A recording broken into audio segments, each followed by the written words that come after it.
It was a warm Friday evening in a quiet neighborhood outside Atlanta. Kids were riding their bikes. Sprinklers hissed across manicured lawns.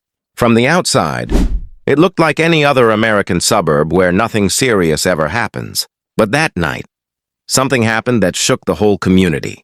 Marcus Green, a 32-year-old Navy veteran, had just pulled into his driveway after a long day at work. He wasn't rich, but he was proud of what he had built. A small house, a reliable car, a family that loved him. He stepped out of his car with groceries in hand, humming softly, when two men in dark uniforms walked toward him. They wore black tactical vests with big white letters, HOA Police. Marcus frowned. Show police. What the hell is that? He muttered under his breath. One of the men, tall and pale with a buzz cut, spoke first. Sir, you're in violation of the neighborhood code. Your grass is over 3 inches high.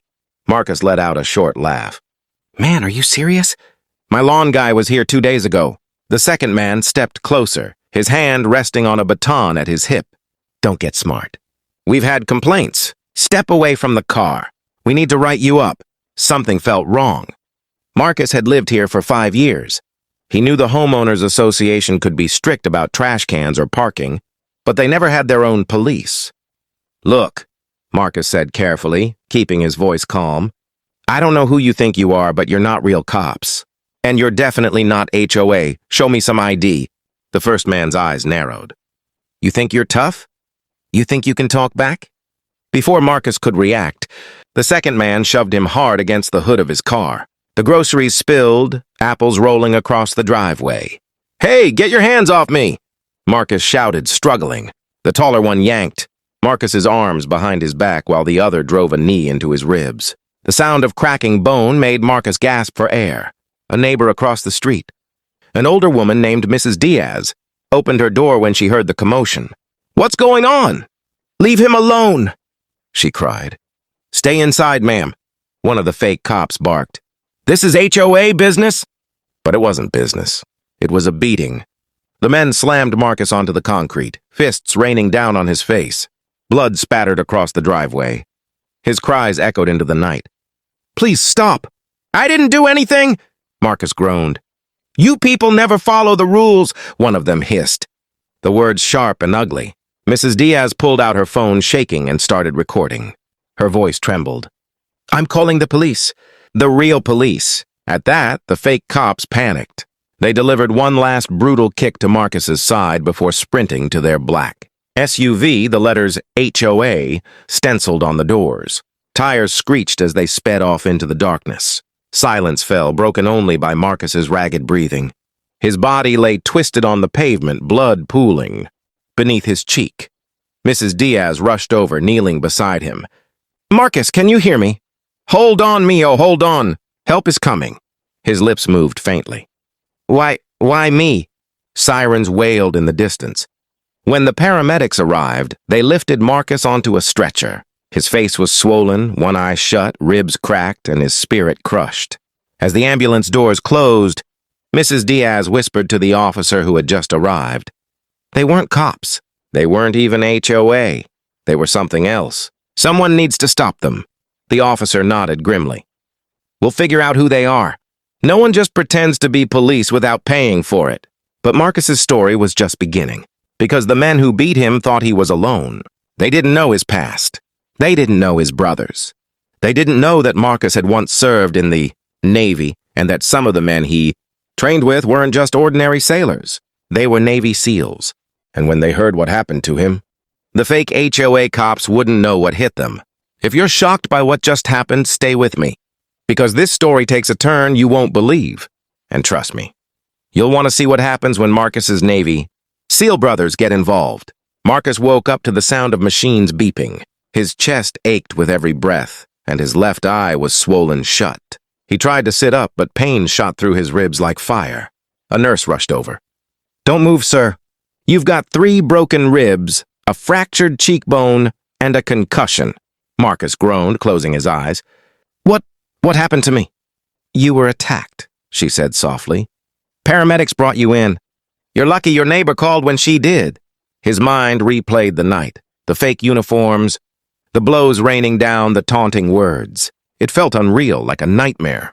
but every ache in his body reminded him it was all too real. Later that morning, his younger sister, Naomi, stormed into the hospital room. She froze when she saw him. "Oh my God, Marcus." Her voice cracked. "What did they do to you?" Marcus tried to smile, but it came out as a wince. "Guess I didn't cut my grass short enough." "Don't joke about this," she snapped, tears in her eyes. "Who were those guys? Cops? Security? What?" "They called themselves HOA police, but I don't think they were either." Naomi shook her head. "I told you this neighborhood was too quiet, too fake. People hiding behind their perfect lawns and smiling faces. And now this?" Marcus reached for her hand. "It's not your fault, but I'm not letting them get away with it." That evening, a real police detective came to his room. He was in his 50s, tired eyes, gray hair. His nameplate read Detective Harris. "Mr. Green," he said, pulling up a chair. "I've seen the video your neighbor recorded. These men were not law enforcement, not even licensed security. They were imposters. So they just dress up like cops and beat people up?" Marcus asked bitterly. Harris sighed. "Looks like it. And you're not the first. We've had 2 other reports in nearby counties. Always the same story. 2 men, fake HOA uniforms, targeting black homeowners. Intimidation, threats, sometimes violence." Marcus clenched his jaw. "And you're telling me they're still out there?" "We're trying to track them. But they're careful. No plates on the SUV, no ID, no records. Whoever they are, they're organized." Naomi glared at the detective. "So what, you're just gonna try? My brother almost died." Harris held her gaze. "I understand your anger, ma'am, but we have to build a case. We need evidence that sticks. Trust me, they will face justice. But it will take time. Time." That word echoed in Marcus's mind. Time meant those men could strike again. Time meant another innocent neighbor could be lying in a hospital bed like him. Time meant silence. Marcus wasn't built for silence. A few days later, Marcus was discharged, though still weak. He moved slowly, ribs wrapped tight. Naomi insisted on staying at his place to help. That night, he sat in his living room staring at the ceiling. The TV was on, but he wasn't watching. His phone buzzed. It was a message from an old number he hadn't seen in years. "Heard what happened. You good, brother?" "Deke." Marcus's heart skipped. Deke wasn't just a friend. He was a teammate, a Navy SEAL. Marcus typed slowly with sore fingers. "I'll live. Got jumped by fake cops. They beat me bad." Almost instantly, Deke replied. "Heard from Naomi. Send me details." "We're coming." Marcus stared at the words. "We're coming." It wasn't just Deke.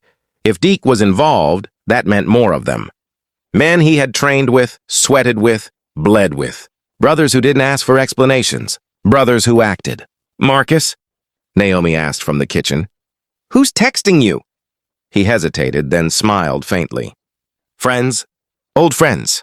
Naomi narrowed her eyes. "What kind of friends?" "The kind you don't mess with." 2 nights later, Marcus sat at his kitchen table when headlights swept across the window. A black truck pulled up and 3 men climbed out.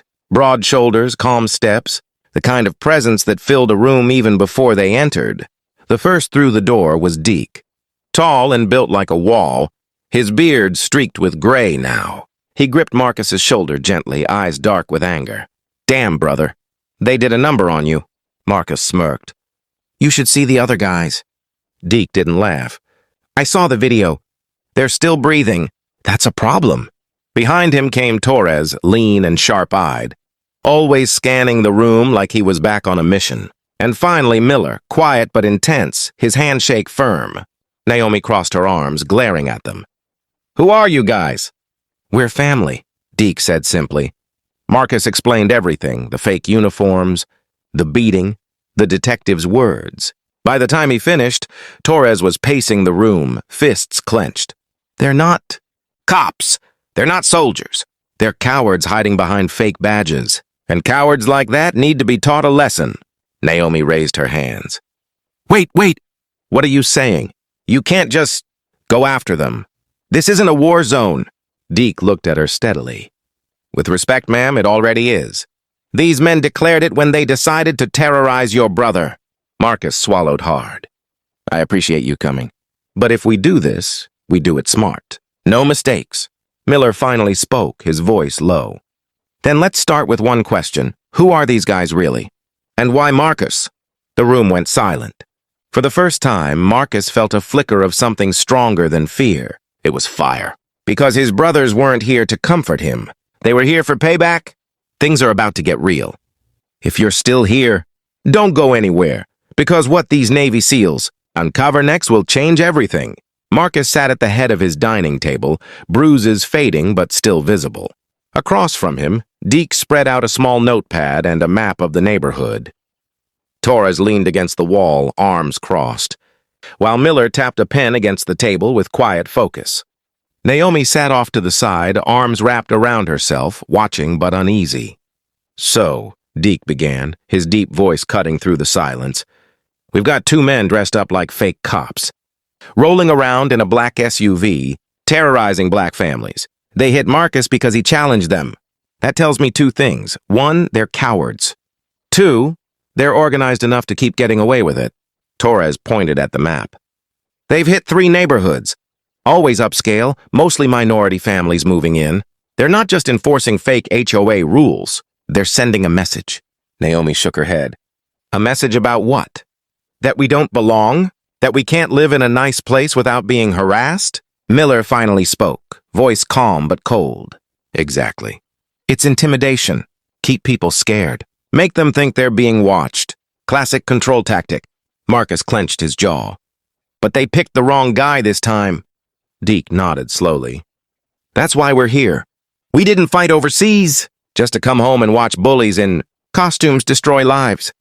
Torres dropped a small black case onto the table and opened it. Inside were surveillance cameras, motion sensors, and earpieces. Naomi's eyes widened. You brought spy gear? Torres smirked. Lady, this is the light kit. You don't want to see the heavy kit. Marcus chuckled, then winced as pain shot through his ribs. Deke leaned forward. Here's the plan. These guys will strike again. We don't chase shadows. We let them come to us. We bait them, catch them on camera, and then we move. Naomi frowned. Bait them? You mean use Marcus?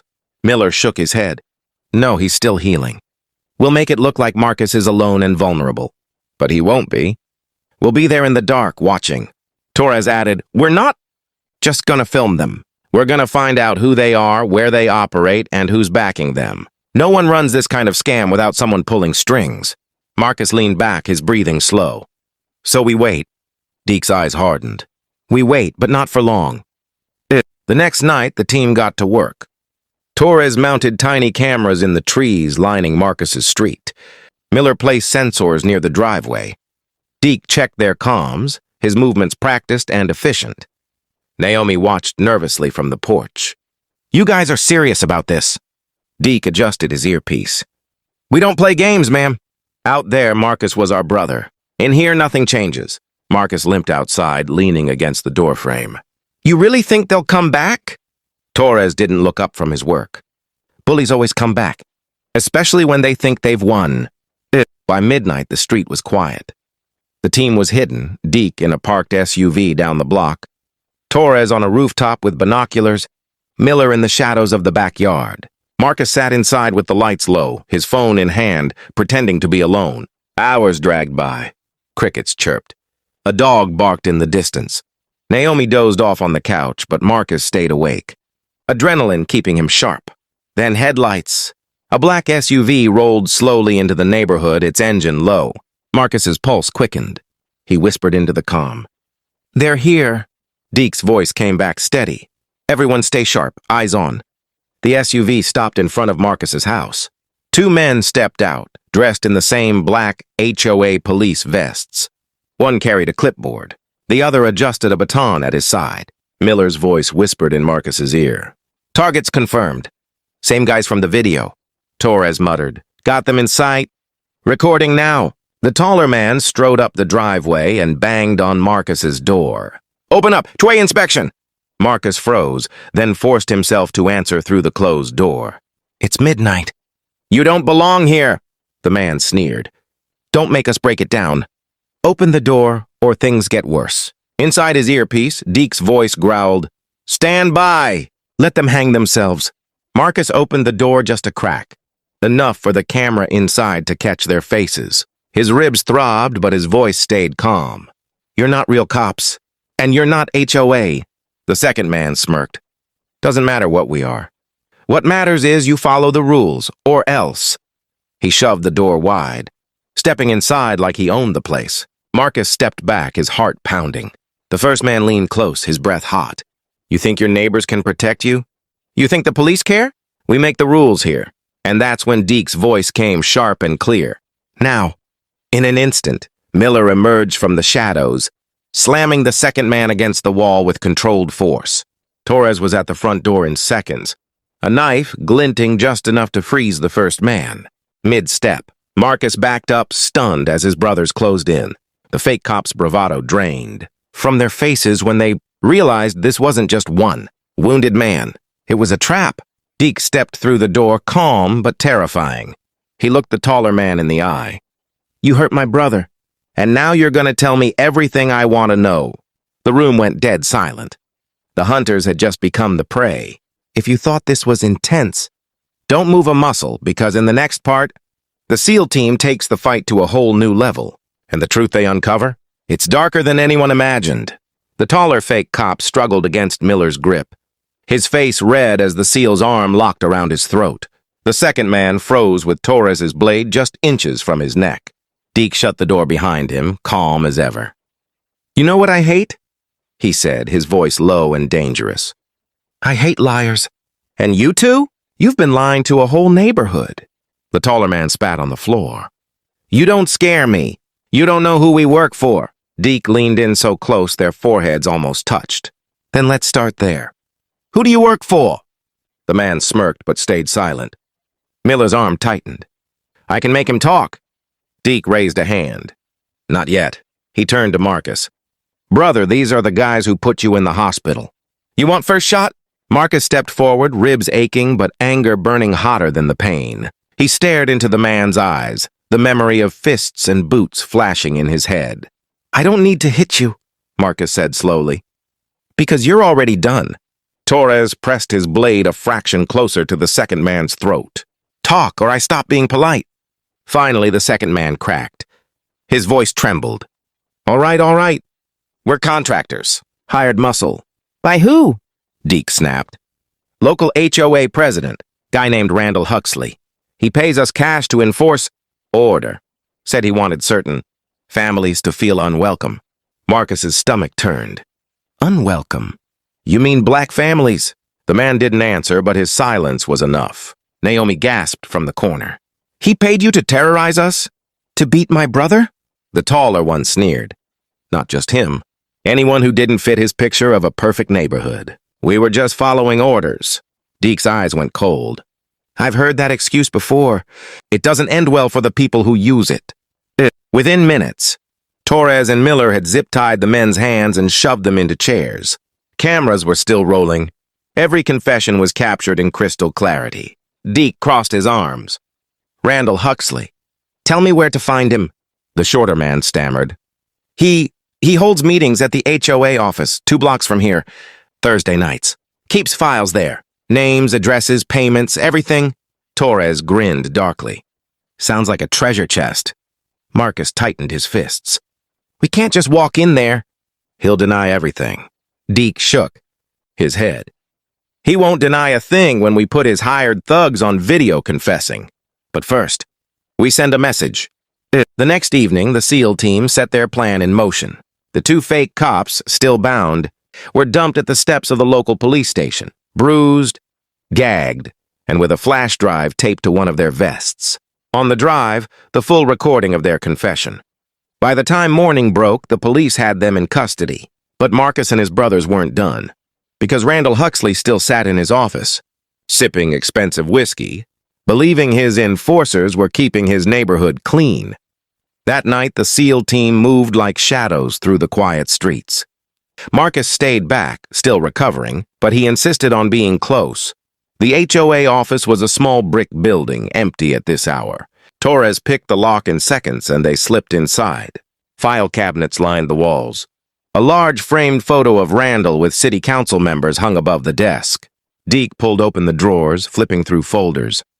"Bingo," Miller muttered, holding up a file marked enforcement logs. Inside were payment records, names of targeted families, even notes about intimidation visits. Torres shook his head in disgust. This guy built a system. A whole damn playbook for racism. Suddenly, headlights cut across the window. A sleek black Mercedes rolled into the lot. Randall Huxley stepped out, wearing a suit and smug grin.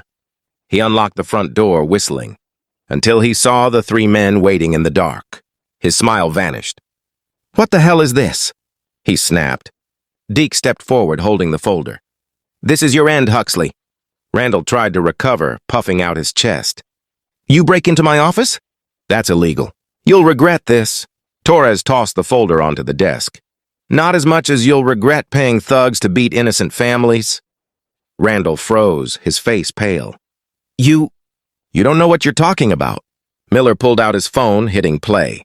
The sound of his hired men confessing filled the room. HOA President Randall Huxley pays us cash. Randall staggered back, his jaw clenched. "You can't prove anything!" Deke's voice was steady, deadly calm. "It's already proven. We've got files, recordings, witnesses.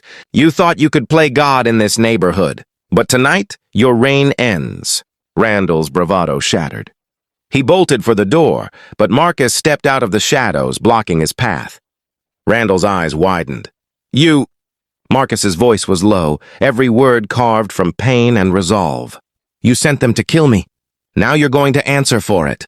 Randall stammered, backing away. I didn't mean for it to go that far." Marcus cut him off. "Save it for the cops."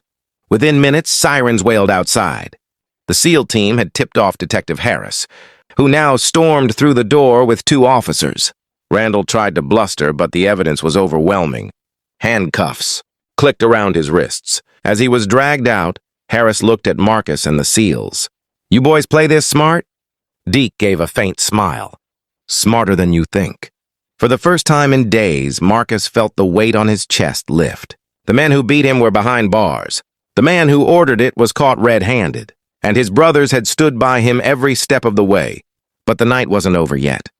Because when the truth spread, the entire neighborhood and the whole city would know exactly what Randall had been doing. And Marcus wasn't done speaking. Not yet. You don't want to miss the final part, because Marcus doesn't just get justice for himself. He stands up for an entire community. And the way it ends, it'll give you chills. The morning after Randall Huxley's arrest, the neighborhood was buzzing. News vans lined the streets, cameras flashing, reporters rushing to get quotes. The headline ran across every local channel. HOA president arrested for hiring fake police to target black families. Neighbors who once stayed quiet now stood in groups, talking openly. Mrs. Diaz, the woman who had recorded Marcus's beating, hugged him tight when she saw him step outside, still bruised but standing tall. "Mijo, you are so brave," she said with tears in her eyes. "Because of you, the truth is out." Marcus shook his head. "Because of all of us. You recorded it. My sister stood by me. And my brothers? They made sure no one could silence us." Behind him, Deke, Torres, and Miller watched from the sidewalk. They didn't seek attention, but everyone could feel their presence, the quiet strength of men who had seen too much war to be fazed by suburban corruption. Naomi crossed her arms, her voice fierce. "Now the whole world knows what they did. No more hiding, no more pretending." Later that day, Marcus sat in the police station with Detective Harris. Papers were stacked high on the desk, evidence files spilling over. Harris looked tired, but there was a spark in his eyes. "You've got guts, Green," Harris said. "Most people would have stayed down, let fear keep them quiet. But because of you, we've got enough to bring Randall and his goons down hard. Racketeering, hate crimes, conspiracy. He won't see daylight for a long time." Marcus leaned back, his ribs still sore. "Good, because I don't want another family to go through what we did." Harris nodded. "You did the right thing. But be ready. This trial is going to get ugly. They'll try to paint you as the aggressor. They always do." Marcus's jaw tightened. "Let them try. I've got the truth on my side. And I've got backup." He glanced at Deke, standing in the corner. The SEAL gave him a small nod as if to say, "Always." Weeks passed and the case grew larger. Other families came forward with stories. Some had been threatened with fines. Others had been followed at night. A few admitted they had considered moving away just to escape the fear. Now with Randall in custody, those voices rose together. The silence was broken. At a town meeting held in the community center, the place was packed. Residents filled every chair, some standing along the walls. The air buzzed with nervous energy. Marcus walked to the front, his body still healing but his spirit stronger than ever. Naomi stood at his side, and his brothers sat quietly in the back row. He took a deep breath and spoke into the microphone. I never thought I'd be standing here like this. A month ago, I was lying on my driveway bleeding, thinking I wouldn't see another sunrise. But I did. And I realized something. This wasn't just about me. It was about all of us. The crowd was silent, hanging on his every word. Randall thought he could control us with fear. He thought he could decide who belonged here and who didn't. But this neighborhood is not his. It's ours. And no one, not fake cops, not corrupt leaders, not anyone, gets to tell us we don't belong. Applause erupted, people rising to their feet. Marcus raised his hand, asking for quiet. I'm standing here because I wasn't alone. My sister stood by me. My neighbor spoke up. And my brothers, men I served with, came when I needed them most. That's what community means. Not fear, not silence, but family. And now it's up to us to protect each other. The room roared with cheers. People hugged, clapped, and shouted in agreement. For the first time, the community felt united, stronger than the hate that had tried to divide it. That night, after the meeting, Marcus sat on his porch with Deke, Torres, and Miller. The cicadas hummed in the warm air. You know, Torres said, leaning back in his chair. For a guy who almost got beat to death, you make a hell of a speech. Marcus chuckled softly. Guess pain sharpens the tongue. Miller sipped his coffee. What's next for you, Marcus? Marcus thought for a long moment. I don't know, but I'm done being quiet. If I see something wrong, I'll speak up. If someone needs help, I'll stand with them. That's what you guys taught me. That's what being a brother means. Deke smiled faintly, the lines on his face deepening. You don't need us to fight your battles anymore. But remember, we're always here. One call and we're back. Marcus looked at them, gratitude filling his chest. You already did more than I could ever ask for. You gave me my life back. The four men sat in silence for a while, watching the stars. The night felt calm, almost sacred. For Marcus, it wasn't just an ending. It was a beginning. Weeks later, the trial began. Randall sat in the defendant's chair, his arrogance gone. The jury listened as recordings played, as witnesses testified, as Marcus told his story. When the verdict came, guilty on all counts, the courtroom erupted in applause. Justice had been served. And outside, reporters rushed to capture Marcus's words. He stood tall, the bruises long gone, his voice steady. This isn't just about me. This is about every person who's been told they don't belong. We all belong, and together, we're stronger than fear. That night, Marcus uploaded a video message to social media, speaking directly to the camera. His tone was calm but powerful. If you're watching this, remember, silence only helps the people who want to control you. Speak up, stand up, protect each other. Because when we fight together, we win. If this story moved you, don't just scroll away. Share it, talk about it. Stand up when you see something wrong. And if you want more stories of courage, justice, and brotherhood, make sure to like this video, subscribe, and join this community. Because together, we're stronger.